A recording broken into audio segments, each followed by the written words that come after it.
سلام عزیزانم، وقت همگیتون بخیر باشه. من ملیکا هستم و با یک فال احساسی بچه ها در خدمتتون. قراره که در رابطتون چه اتفاقایی پیش بیاد و این رو بررسی میکنیم. نیت میکنید بچه ها، میتونید روی یک نفر نیت کنید، میتونید برای 2 نفر نیت کنید چون 2 دست کارت داریم و جواب سوالتون رو بگیرید. پس نیت میکنید بچه ها که قراره که در رابطتون چه اتفاقایی پیش بیاد. قهر، آشتی یا به هر شکل تغییراتی که میخواد پیش بیاد ما بررسی میکنیم. 2 دست کارت بچه ها.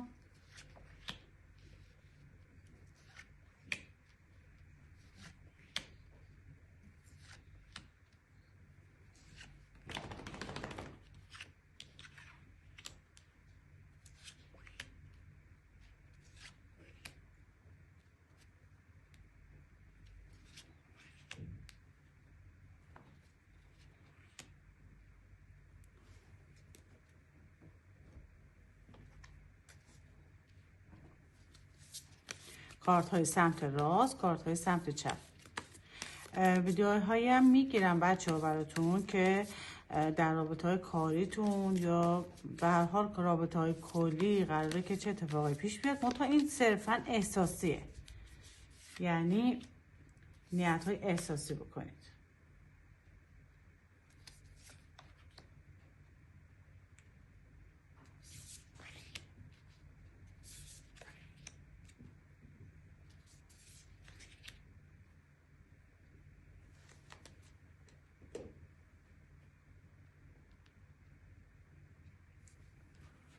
خب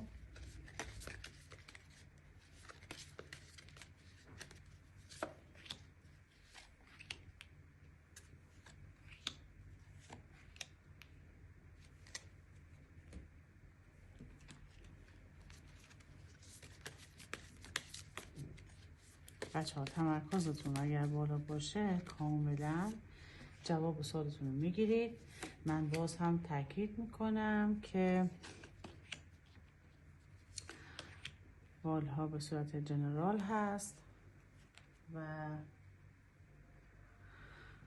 خیلی دوست دارم که جوابتون قطعی باشه، ولی خب بازم میگم چون فالها به صورت جنرال هست جواب خیلی ریزی نخواهید گرفت، ولی حالا میگم تمرکز داشته باشید انشاءالله اون چیزی که مد نظرتون هست رو پاسخش رو میگیرید. خب از کارت های سمت راست شروع میکنیم بچه ها. خب اولا این که در رابطتون یک مدتی ممکنه که رکود باشه، یعنی این که مثلا هی بینتون به هم بخوره یا خیلی منتظر باشین که کیس احساسیتون بخواد حالا رفتار رو از خودش نشون بده، ولی میبینید که نه، نمیتونه یا امکانش رو نداره یا حوصله‌ش رو نداره.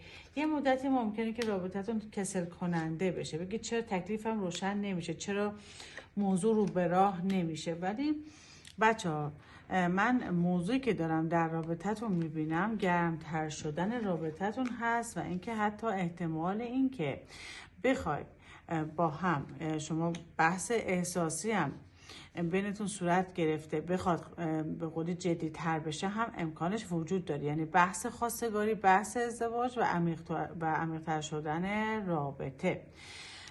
بچه ها در رابطتون قراره که من چیزی که دارم میبینم قراره که شما با هم یک سفری رو هم تجربه بکنید، قراره که با هم یک در واقع یک رفت آمدی با هم داشته باشید، یک سفری، یک جابجایی هم با هم داشته باشید که من فکر میکنم که یه طورایی به نفع هر دوتونه و براتون خوب خواهد بود. عزیزانی که هم حالا با کیس احساسیشون رابطه کاری دارن، هم رابطه احساسی مثل همکار یا حالا شریک به هر شکل، من فکر میکنم که هم در رابطتون پیشرفت کاری دارید، هم پیشرفت های احساسی، یعنی در هر دو مورد براتون اتفاقای خیلی خوب مالی میفته و احساسی، یعنی پیشرفت هست، پسرفت یا گرفتاری نیست. منتها حواستون باشه من چیزی که دارم در رابطتون میبینم، اگر با هم رابطتون بیشتر از یعنی بیشتر از یک حالت، بیشتر از یک حدی، یعنی با هم اگر حتی با هم ممکنه سکس هم داشته باشید، این قسمت رو حواستون باشه که به درد سر نندازتتون، چون براتون افتاده که ممکنه که به خاطر یک رابطه‌ای که بیش از حد انجام بشه براتون درد سر افتاده. حالا هر درد سری میتونه از این موضوع نشأت بگیره، اونو دیگه خودتون میدونید که من چی میگم، ولی به هر شکل حواستون اگر باشه اتفاقا میتونید روزهای خیلی خوبی رو هم با هم تجربه بکنید. ولی گفتم یک سری حالا مسائل بینتون هست که اگر بیش از یک حدی پیش بیاد یا خیلی در واقع از روی فکر نباشه و باری به هر جهت باشه، اتفاقایی ممکنه براتون پیش بیاد که جلوی پیشرفت‌های دیگه‌تون رو هم بچه‌ها بگیره. پس برای اینکه اینو میخواستم بهتون بگم، برای اینکه این رابطه بهتر بشه لازم نیست که هر کاری بکنید. برای اینکه رابطه از رکود خارج بشه، برای اینکه رابطه از این حالت کسل کنندش خارج بشه، لازم نیست که دست به هر کاری بزنید. با گذشت زمان موضوع رو به راه میشه. ولی اگر گفتم بخواید برای پیشبرد این رابطه دست به هر کاری بزنید، به گرفتاری بزرگی میافتید. پس خیلی خیلی زیاد حواستون جمع باشه. عزیزانی که کارت های سمت چپ رو انتخاب کردید،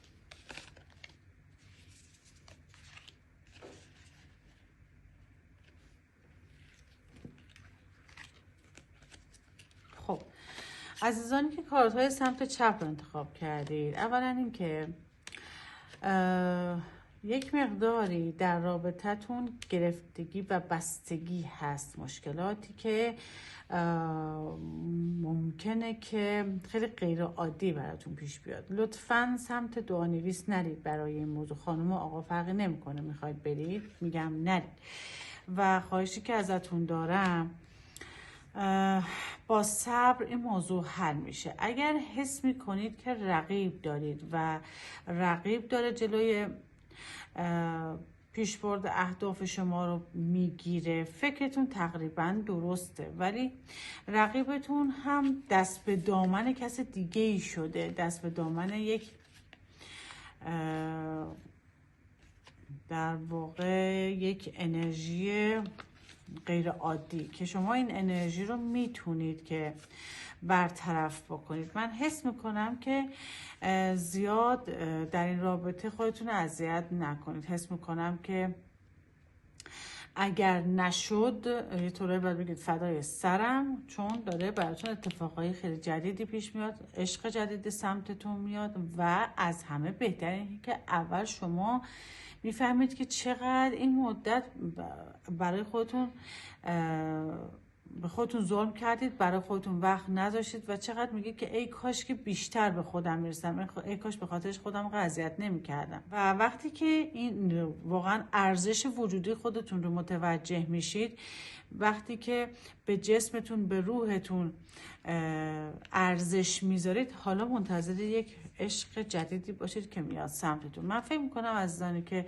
کارت های سمت چپ رو انتخاب کردن، در رابطهشون یک سری اتفاقایی پیش میاد که اکثریتتون نمیتونید هضم بکنید و خودتون میفهمید که وقت تلف کردید و جدا میشید. ولی نگاه کنید دیگه، من اینو نمیتونم بهتون دروغ بگم که ببینید و شخص جدیدی وارد زندگیتون میشه و کسی که دیگه با شما صداقت داره، کسی که مثل عشق قبلی نیست که فقط بخواد ازتون استفاده بکنه، با شما صداقت داره، آدمی که روحیه خیلی خاصی داره، آدمی که خیلی در واقع مقدس و پاکه و اینکه در واقع یه کاری هم نمیکنه که شما از خودت بگذری و به اون بچسبی، به اون برسی. یه کاری میکنه که شما خودت هم دوست داشته باشی. مثلا بهت میگه که ذره به خودت برس، مثلا بهت میگه که چقدر دستات زبره، ذره کرم به دستات بزن. مثلا بهت میگه که چرا اینطوری میای بیرون، یه ذره مثلا مثلا لباس، مثلا تو هر رنگی دوست داری بیا لباس بپوش. من صرفا نمیگم تو فلان چیزی بپوش و فلان مانتو رو بپوش و فلان، میگه هر جو خودت دوست داری. ببین یه کاری میکنه که شما خودت رو بهتر، در واقع بیشتر خودت رو قبول داشته باشی. اعتماد به نفس بهت میده. تمام حرف من نشون به شما اعتماد به نفس میده و مثل اون شخصی نیست که فقط میگه من خوبم و من عالیم و تو باید به خاطر اینکه من به عشق بدم باید من رو سجده بکنی. نه، همچین کاری نمیکنه. من فکر میکنم که و توصیه میکنم بهتون که ناراحت هیچی نباشید. کسی که به هر حال باهاش هستید ممکنه که بینتون کاتی صورت بگیره، حالا به خاطر انرژی منفی دو جادو یا به خاطر چشم و نظر یا به خاطر هر اتفاقی، فرق نمیکنه.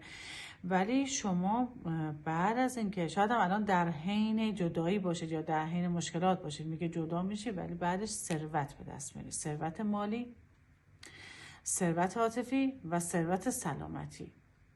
یعنی انقدر اون شخصی که جدید وارد زندگیت میشه قدمش خوبه و انقدر اونی که از زندگیت میره بیرون با خودش منفی میبره که شما اصلا توی خلای جالبی قرار میگیری و خیلی هم انشاءالله خودت این خلا رو دوست خواهی داشت. یعنی یک حالت آرامش و سبکی انشاءالله بهت دست میده، چون اون با خودش منفی آورده بوده برات.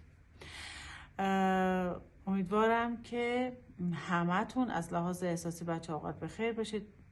حتما یادتون نره که سعی کنید که هر روز یک سری مراقبه ها و مدیتیشن هایی رو انجام بدید. حالا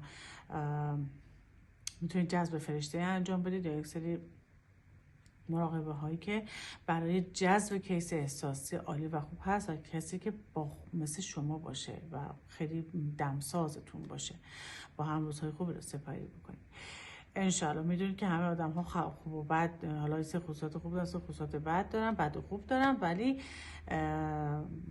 بهترین چیز بچه ها، بهترین مورد در رابطه ها صداقته که خب این روزها کم پیدا میشه و شما باید این رو از خدا و فرشته ها طلب بکنید. وقتی از خدا بخواید خدا بهتون میده.